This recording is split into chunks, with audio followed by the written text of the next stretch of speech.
Hello and welcome everyone to another great episode by the B2B POD. I'm your host Radwa Hassan and I'm hosting for this episode Jason Gladu. So our topic is about the great disconnect between B2B marketeers and agencies.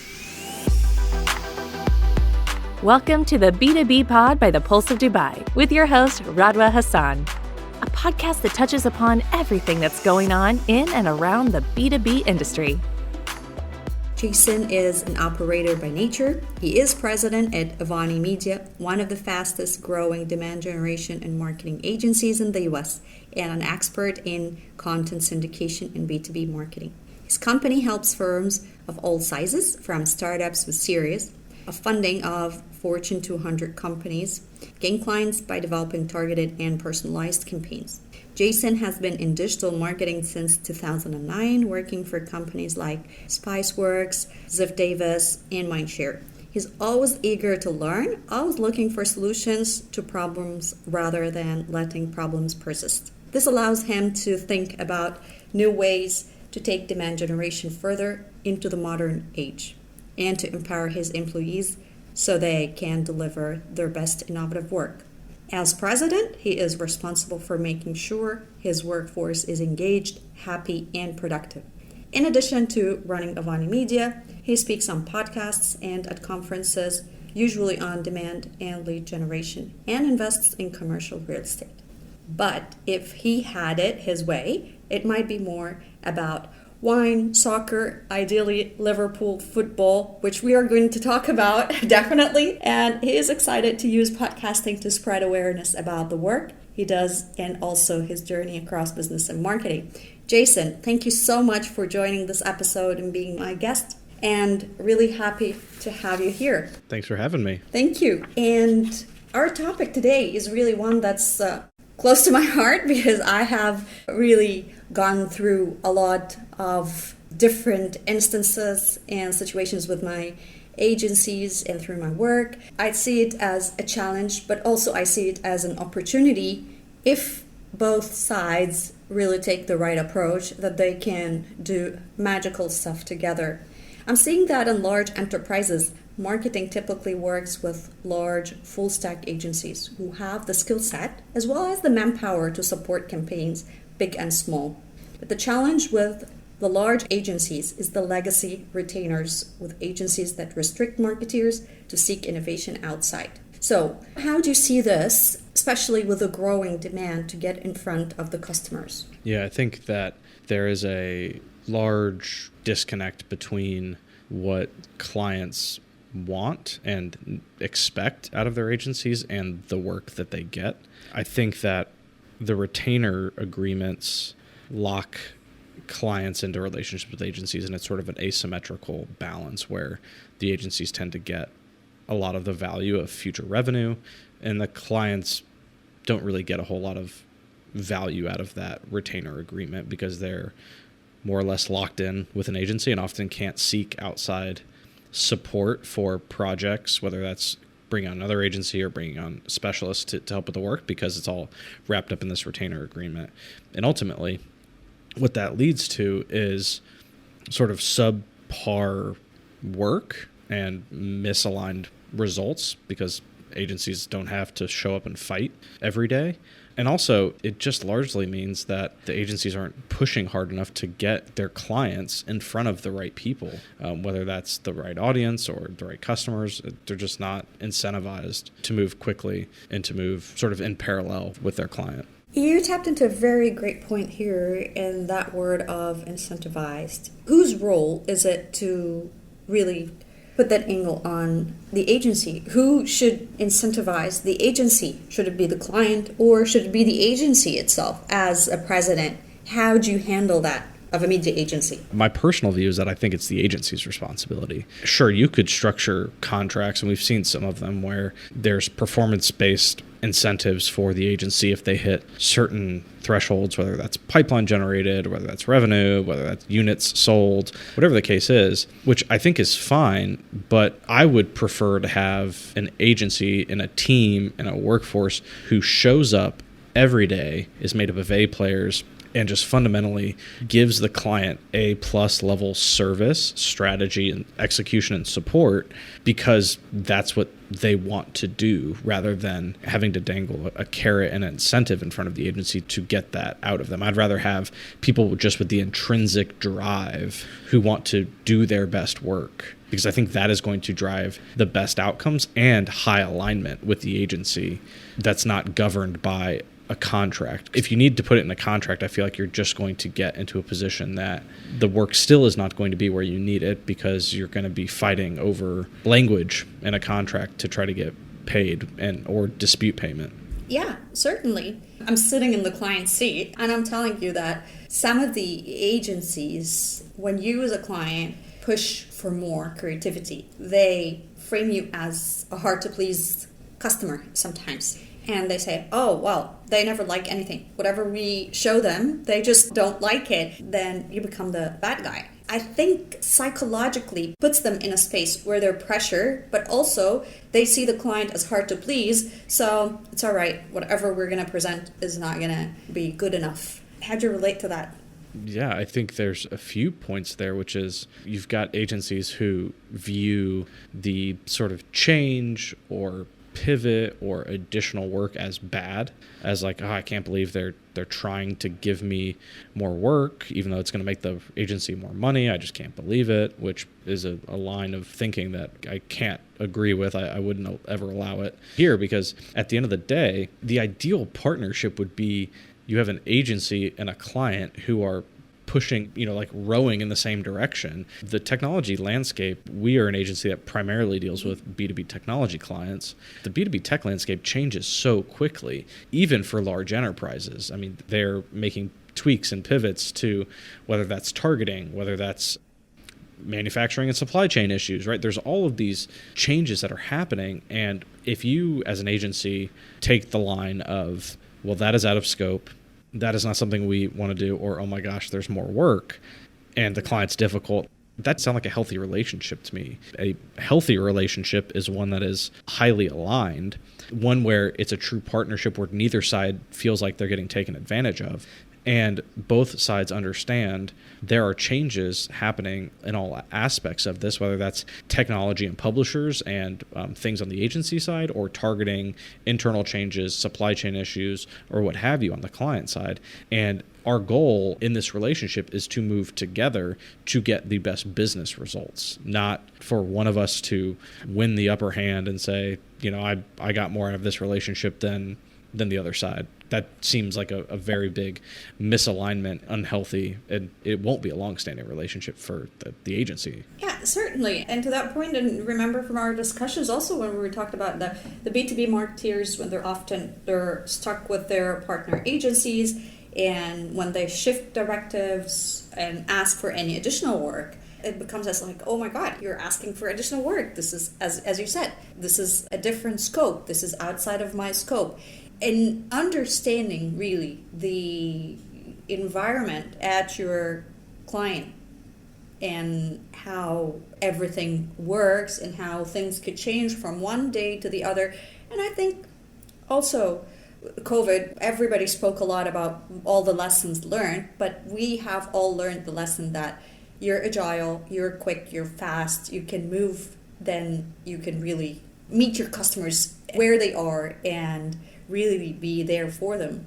Not all the agencies get it. I'm really happy to be hearing from you how you're handling this in your own company and that you're so forward thinking with that, because many talk about it, but few execute on that, and understanding that sweet spot of winning together is really what would get agencies and marketeers to a great relationship.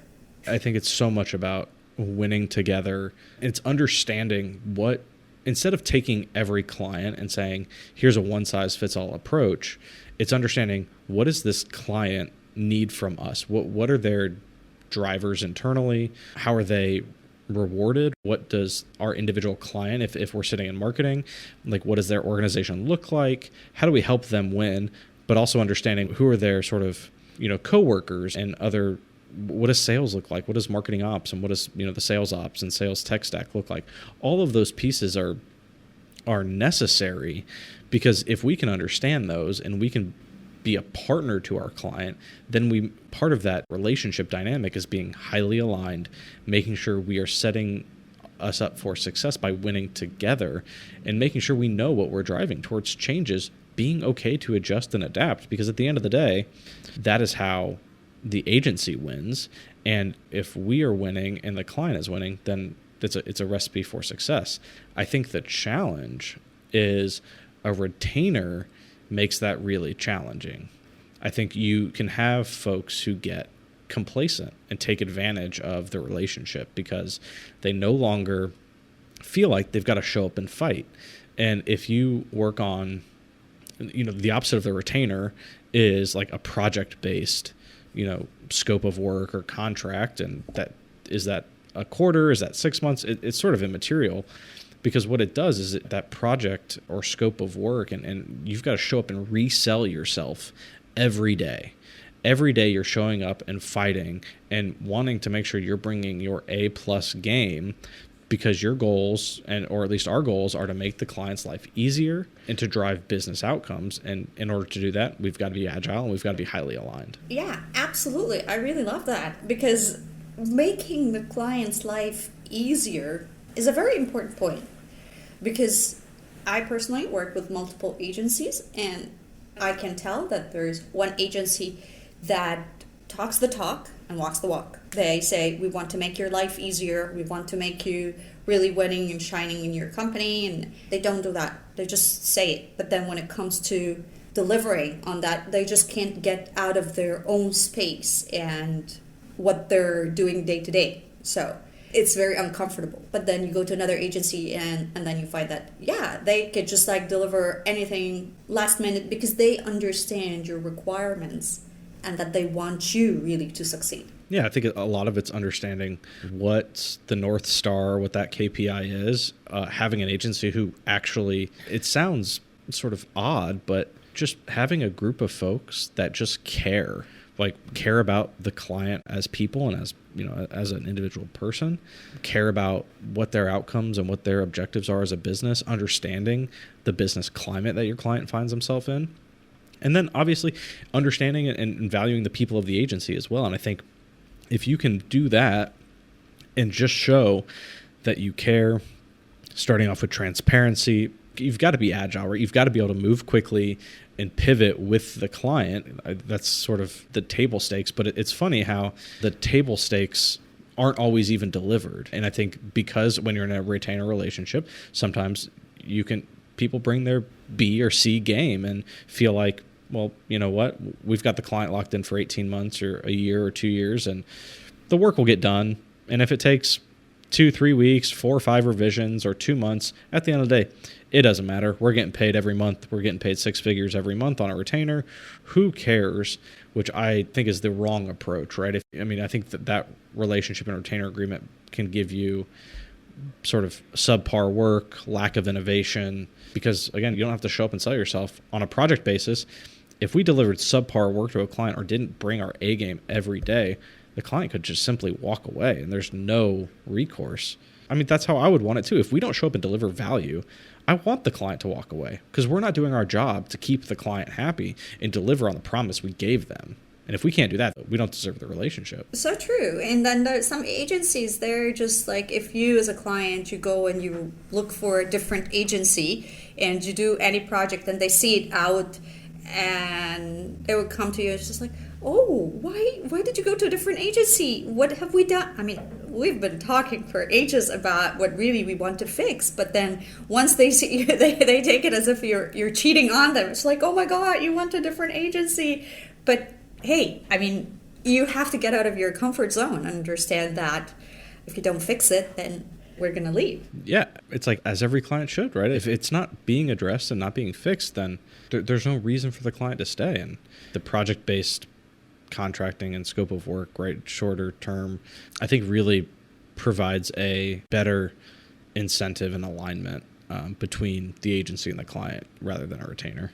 100%. And then, so with the demand generation and the quality of leads, the expectations on the client side, understanding how the funnel operates, and also defining or agreeing on the quality of the deliverables.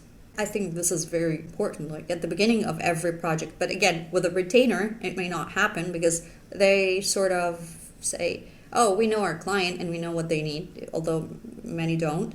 But with your approach as on project basis and you show your A game every day, then I think aligning and realigning expectations and defining what a good lead is, what a bad lead is, and how really to reach the end of the funnel is very key. What's your view on that and tips there? I think it comes back to just showing up and caring and sort of really wanting to win together, right? So aligning on the KPIs of the campaign or whatever sort of marketing activity you're running, because that could be an internal newsletter, whatever it is, setting the goalposts down and saying, here's the goal, here's the KPIs, and then understanding what do I need to know in order to make this happen. And I think an inquisitive agency and one that really wants to make sure that the client is successful is going to start asking the questions around, what does that funnel look like? What are your definitions internally? What does that lead scoring algorithm look like?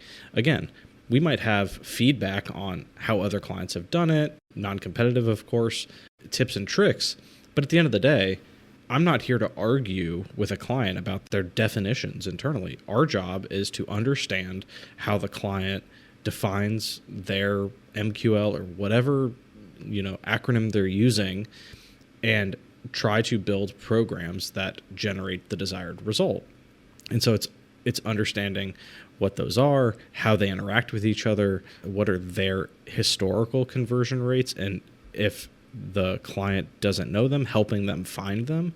We've got a lot of clients who either don't know or don't have access or don't know where the data would be stored, or don't have the time or the people to do the sort of manual analytical deep dive into their data.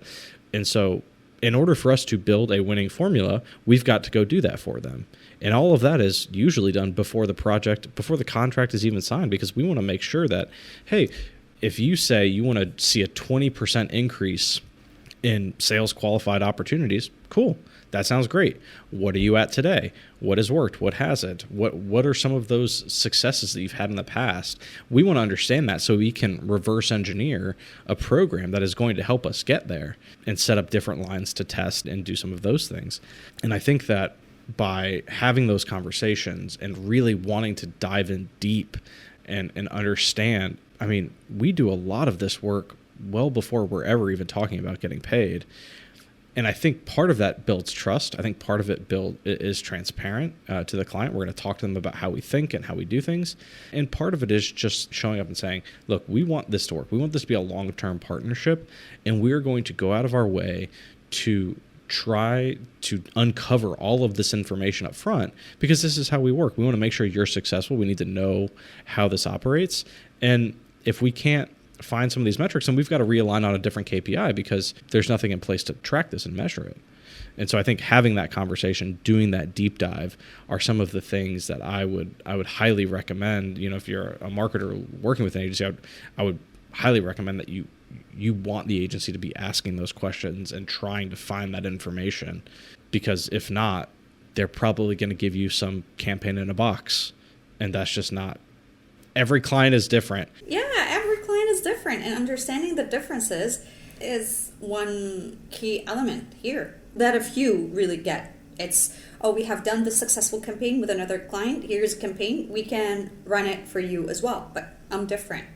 We're going to do some modifications. But again, it could be a whole new concept from the beginning. Mm-hmm. And it could be a whole separate customer base. It could be a whole, it's really trying to dive deep in understanding who's the customer, what are we trying to get them to do, and how do we think about trying to get in front of them or surrounding them or whatever the case is.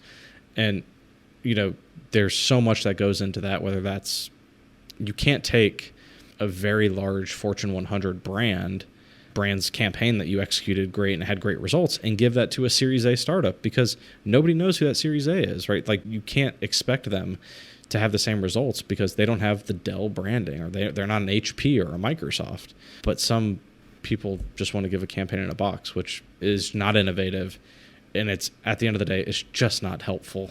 Absolutely. And I think as part of building that relationship and for agencies and corporate marketing teams to have to reiterate that relationship progressively, also understanding the different stakeholders that marketing deal with and the goals of the organization. Where is the organization? In a maturity level or space, or they're transforming, they're really building a new story. Then this is where agency becomes a consultant. Like, here's a new trend, here's something different. Why don't you try this? Why don't you try that? And when you come to that point in a relationship, you trust the agency so much and you believe they're part of your team because they're going to bring you the latest and greatest and they're really keen on making you succeed. Yeah, I think having that consultative mindset as an agency or as a group of folks who work on behalf of a client or with a client, I think is key, because I think you would want, if we view ourselves as an extension of our client teams, and the best teams have people on them who are constantly digging for what's new, what's going on in the space. And so it's imperative for us as an agency to learn everything we can about our client's space, about where they sit in the market, where they want to go. What are we trying to do as a group? And then bringing in insights from that we see out in the market, whether that's industry insights or is it, hey, there's a best practice that, we saw a client increase their lead conversion rate by X%, and here's some of the ways they did it. And I think one of the things that I like to do is take it one step further and say, client, would you like me to connect you with our other client? They're non-competitive, they're in a very different industry, but we'd be happy to host a workshop where you guys can kind of, jam on marketing nurture sequences or landing page design or whatever the case is. And at the end of the day, bring people together so we can solve more problems and make our clients' lives easier and more successful. Yeah, absolutely. I mean, that's a different level of connecting with the agencies. It surprises me that sometimes even some of the agencies, because of if we go back to the retainer point, that because they know that you're logged, the quality of work that they deliver to you may just really become so mediocre to the point that you find typos, errors, grammar mistakes. They overlook so many things just because they know you are in this relationship and you're not getting out. And it even comes from big agencies, and you'd be really surprised. How can they fall into that trap? And it's frustrating, as little as it is, but it's frustrating. It ticks me as a client. There's certain things that when you've got this retainer, when there's no risk to the business from an agency perspective leaving, it feels like people get complacent. And either is that because the team in place isn't A players, it's have they moved more C players onto the team because they feel like the account's safe and they don't need to worry about it. But then the client ends up getting subpar, in the case you mentioned, incredibly subpar work to the point that there's just the basics are being missed. The typos, the having to go rounds and round and round on revisions that should have been caught. As an agency, your job is not just to take what you're, if you're working with a publisher and they're giving you something, that you need the client to approve, your job is not to just be this middleman and just pass the piece of work over. Your job is to take the first pass at it and find all of the very obvious mistakes, wrong logo, wrong font, wrong colors, grammar, typos. Hey, the client, I think there's something odd with spacing here. All of those easy things that by the time you give it to the client to approve, they are catching things that maybe the agency is not as adept at catching, brand voice, or maybe there's nothing for them to catch in an ideal world. And I think that sometimes the retainer just makes that, it disincentivizes that to happen. And it's incredibly frustrating when you hear stories of clients getting this subpar work from their agencies and agency partners because of just a lack of caring and a lack of effort. Yes, lack of caring, lack of effort, complacent, taking you for granted as a client. They know you're going to be there. I believe nothing grows in a comfort zone. When they reach this space, then, and I like the point so much about the A players and C players in an account from an agency side. Like, they could put one of their A players as an account manager, but then again, those who are you're dealing with day to day could be C players or juniors whom they want to be more involved with your execution, and then they don't have enough skills to spot the little details or to know how to manage you as a client, and they only get you in touch with the A player, or when things escalate that you go back to that senior people. You shouldn't be going down that path just to escalate. Yeah, it's like that's not making the client's life easy, right? Like, that's just challenging, and that, in my view, none of those things are what an agency and client relationship should want and strive for. You should want your agency to like see around the curve, sort of anticipate your needs. That way they can service you better, not cause you more work and more meetings and more escalations and any of those things. Exactly. You're already doing that internally with your internal teams. You shouldn't be doing it with the agency. And if it reached that point, then you feel like the agency is bringing you more noise than making your life easier. And I really like when you mentioned like one of your KPIs with your clients is how you want to make their life easier, which is great. This show is brought to you by Logicron, a leading demand generation company, providing solutions and synchronizing all your B2B needs logically. So if we are to give our audience and listeners 5 tips and tricks and your thoughts around what really makes a media agency very successful from your experience, what you're doing with your clients at Avani Media, and what would get them to be successful. So maybe your tips from an agency side, and also what you would believe if marketeers also do would help build a great relationship and get amazing campaigns out. Yeah, I think in order to drive the most value, right, for the agency, I think it's alignment. So aligning with your clients on what they want you to be in this moment. How do they view you and your team?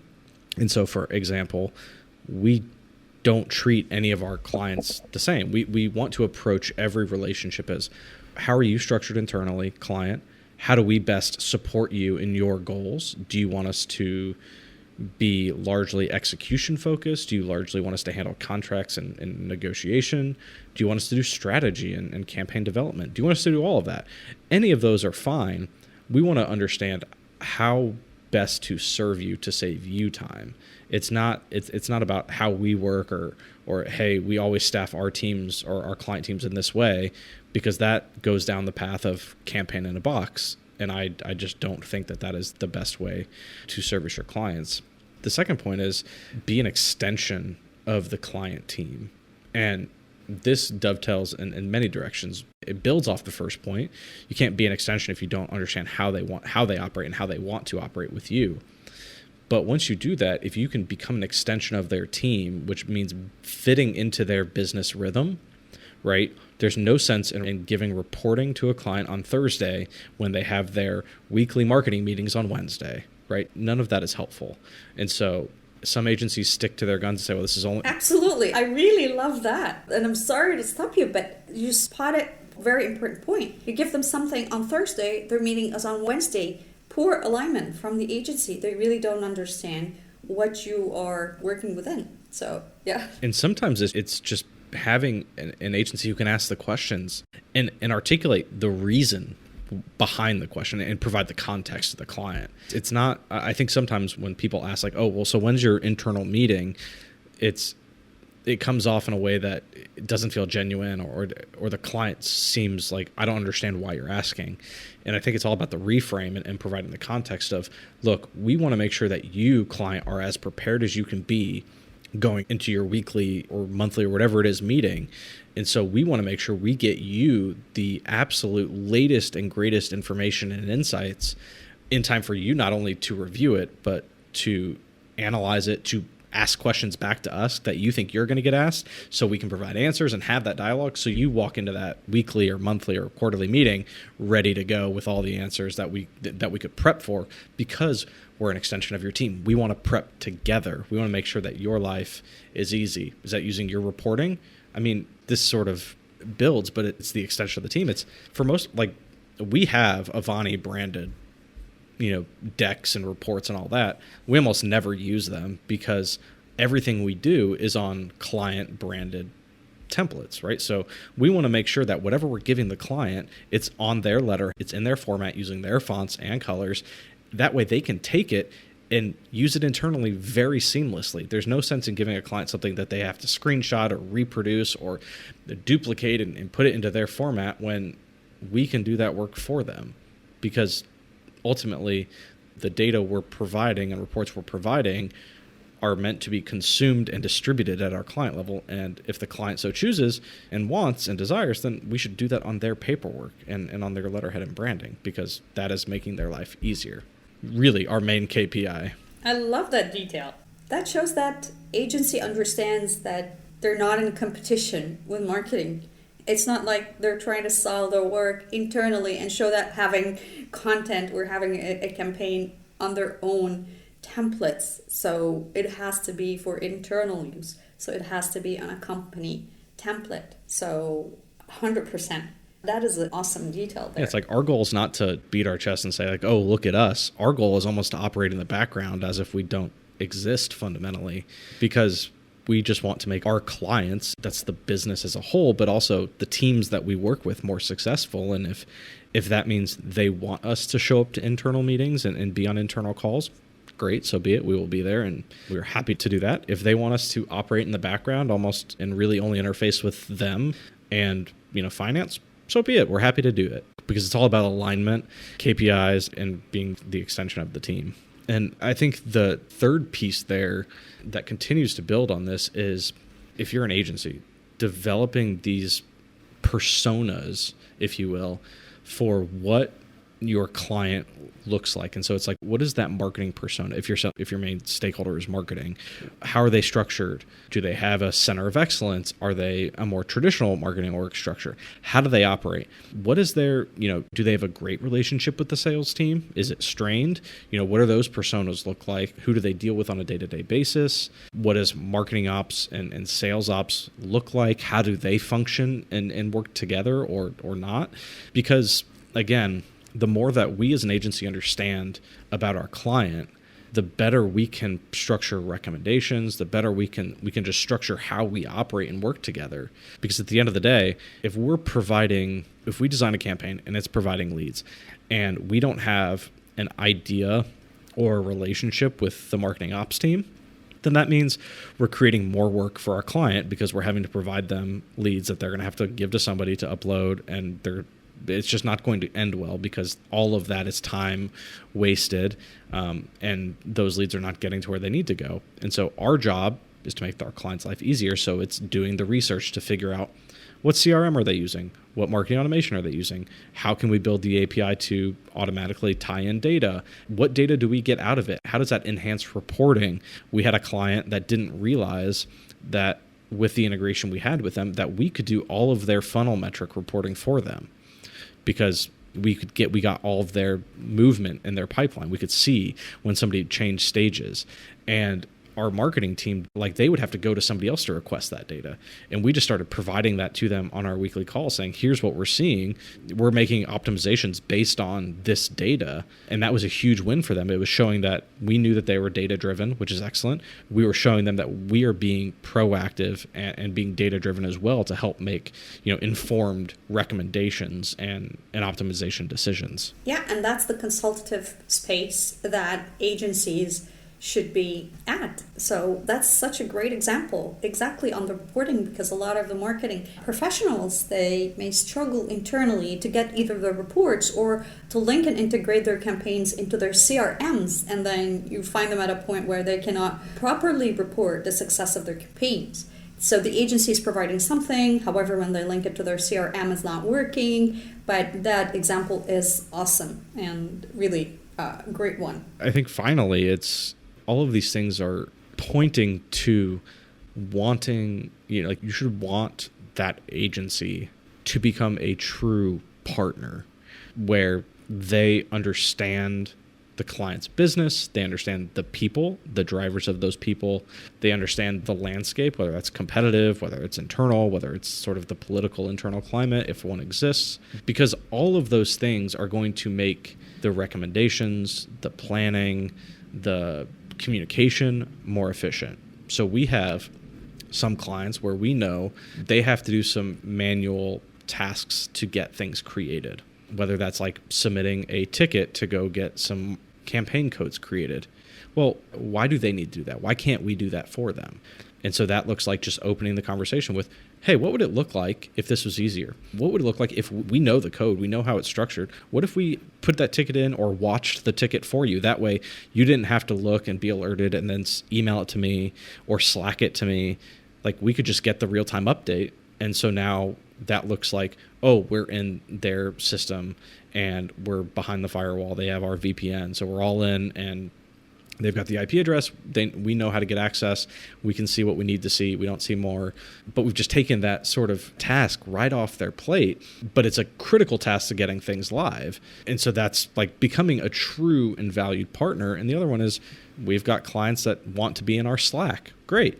Happy to do it. If that's how you want to interface with us, we are more than happy to do that. If you'd rather stick to email or, daily huddles or whatever it is, we're happy to oblige, because at the end of the day, it's all focused on being a true partner and making the client's life easier, and also being free to iterate, right? If we try Slack and it's not working, let's change it. No harm, no foul. Like if it's not working for the client, then we're not living up to our brand promise of wanting to make our client's life easier. So that's a great point. And let me ask you, how did you find the communication, whether improving or not, between having that Slack communication or on email? Do you see that there's a significant difference? I think it depends on the client, and it depends on how many people at the client are involved. I think there are nice parts of email, which is maybe more concise, craft a more tailored update, whereas Slack is very quick, sort of more rapid fire. But the benefit of Slack is you can move very quickly. The messages don't get lost as easy, right? So we've got Slack channels, by campaign for one of our clients, and there's probably 8 people all over the world that sit in these Slack channels. And so they can respond and kind of keep the ball moving throughout the night or during their day and while we're sleeping. And our teams, wherever they are in the world, can pick it up and kind of keep the ball rolling, but keep everybody feeling like they're getting the real-time information and they're not responding to an email from, yesterday or 2 days ago that's already been addressed and solved, but they just didn't see the update. But at the end of the day, I think the desire to improve our client's life and making sure that whatever tactic, whether that's Slack or email or calls or daily huddles, whatever it is, as long as it's improving our clients' experience and making their life easier, then we continue to do it. In the minute it's not, or we get feedback that, hey, this seems more challenging than it's worth, it's like, great, let's change it. And let's go back to email, go back to whatever the case is, or pare it down. We're happy to do that because it's going to make the relationship better overall. Yeah, certainly. And it does. So that flexibility and agility in accepting, or rather trying to accommodate the client needs is great. Yeah, it's the key. All right. So I really hope our audience will take all these great takeaways for both sides, for marketing, for agency, and act on them and see really how it can improve the relationship and get you to the next level of the agency and client synergy. So great stuff there, Jason. We could go forever. You have so many great examples. So happy to have this episode with you. And thank you very much. Thank you so much for having me, Radwa. It was a great time, and we could go on for hours on each of these points. So thanks for having me. Oh, thank you so much. And for our guests and audience, if you have any questions, please feel free to send them through. We're happy to answer them. Anything for Jason, we really can get back to you with the answers. So thank you for listening, and stay tuned for more episodes. Thank you for tuning in to this episode of the B2B Pod by the Pulse of Dubai with your host, Radwa Hassan.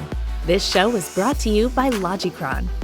If you aren't already, make sure you subscribe to our podcast on Spotify, Google, or Apple Podcasts. If you have any questions or suggestions, you can visit us on thepodcast.ae and follow us on social media at the B2B Pod. See you next time.